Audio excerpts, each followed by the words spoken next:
if you don't want to grow any muscle, then you should constantly go back and forth between gaining and cutting phases and gaining and cutting phases and never actually stay in a phase for an extended period of time.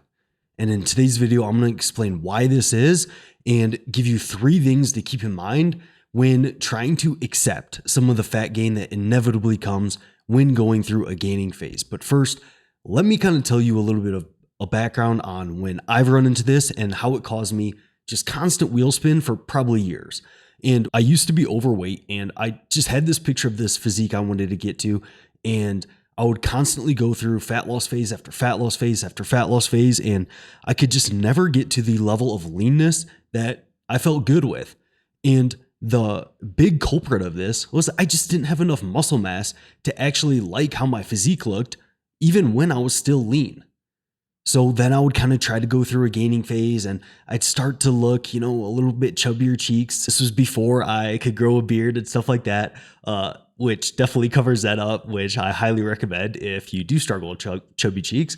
But I would get a little bit of a fluff and then I would jump right back into a cutting phase. And then I would realize, I still don't have enough muscle. I need to go back to a gaining phase. And I would just never give myself enough time in which I'm eating enough food to actually progress in my training and to actually grow. But once I actually was able to commit to a, 1-2 year long gaining phase, that's when I actually started seeing legitimate results. And now when I cut down, I actually somewhat like how I look. I think all of us, have a picture in our head of where we'd kind of like to be, and we're always kind of pushing for that, but I'm definitely more satisfied now than where I was in the past. So let me explain kind of some physiology behind why this is a bad idea to go between kind of cutting and gaining phase and cutting and gaining phase. Well, when you are cutting, you're going to see a few things happen that make it less productive to grow muscle. One of those things is that the resistance training stimulus itself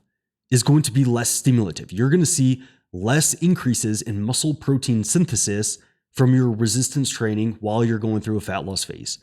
Not only this, but you're probably going to see some negative adaptations to different hormones while you're going through a fat loss phase, which likely leads to a less anabolic environment for growing muscle. Additionally, since you're not gaining weight during a fat loss phase, then where do you expect those resources to build that muscle tissue to come from? Like, if you don't gain weight, where is that muscle supposed to magically appear? Like, you're not giving yourself the raw materials to actually build a new muscle tissue when you're going through a fat loss phase. Now, there are situations in which you can lose weight and gain muscle. If you're new to training or you're, quite overweight and you have plenty of kind of energy reserves, or you're coming back from time off, you can definitely still build muscle. And, even like intermediate trainees who are on the leaner side, you have enough kind of fat storage in which you still could gain muscle through a fat loss period.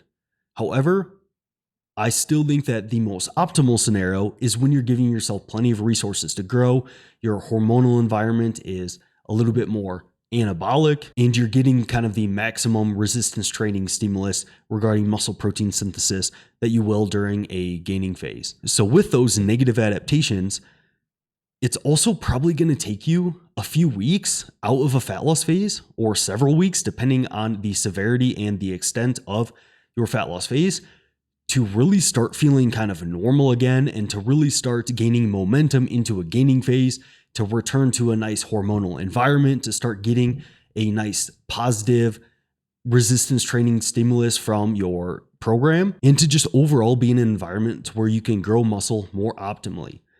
And since it takes a handful of weeks post-diet to start gaining that momentum, to really start building muscle, and since during the diet, you're going to be in that negative environment, well, even if your diet is 8 weeks, you might be taking out like 12 to 15 weeks there, in which is just quite suboptimal for growing muscle. And if you're constantly going back and forth between these gaining and cutting phases, you're not really giving yourself a chance to actually drive those hypertrophic adaptations of giving yourself enough food to eat, eating at least maintenance calories, if not a slight surplus, to grow muscle. Now, with going through a gaining phase and being in a slight surplus, usually it's inevitable that you are going to gain some body fat. And this can be a really hard time with people, especially if you're like myself and you used to be overweight when you were younger. It can be difficult. So, what are 3 things that you can do to kind of better accept this fat gain that comes with these gaining phases? Well, one thing you can do is just remember that nobody cares. Like, I know when I was going through those gaining phases, I started identifying with a leaner individual now that I've lost all this weight. And I didn't want people to think that like I'm putting this weight back on. But really, people have their own shit to worry about. They are not going to care if you gain, 5, 10 pounds while going through a gaining phase. Also, remember that this fat gain is temporary. You do not need to maintain this level of body fat forever. You're just doing it for this short period of time to grow some muscle so you can look better over the long run. And the third and final thing you can remember to help with this period in which you might gain a little bit of fat is to keep in mind that the more muscle you have, the better you're going to look at all body fat levels. So like I said in my story earlier, I can never get down to a level of leanness that I actually really liked my physique. It's because I just didn't have enough muscle mass to actually like how I look there. But now I can sit in the mid-teens of body fat and actually be, pretty cool with how I look just because I have quite a bit more muscle than I did when I was just starting out. So I would recommend trying to, set a minimum for your gaining phases of, I try to get all of my clients to commit to gaining for at least, at the very minimum, 6 months at a time with no mini cuts, no cutting within that. And ideally, I'd get them up to a year, 14 months, 16 months. Because in my experience, when I can get a client to commit to a year and a half of gaining and then we cut down, I don't think I've ever once had a client experience a lack of muscle growth in that situation. So if you don't want to grow any muscle, constantly jump back and forth between these phases. But if you want to grow muscle, commit to gaining for at least several months at a time at a very minimum, and understand that, there's probably going to be some inevitable fat gain that comes with that. But remember that no one really cares if you gain a little bit of weight, and remember that that fat gain is temporary for your longer term goal. And then also remember that the more muscle you have and the more muscle you gain in those phases, the better you're going to look over the long term at all body fat levels. So I hope you enjoyed this. Stay tuned for more videos and I will see you in that next one.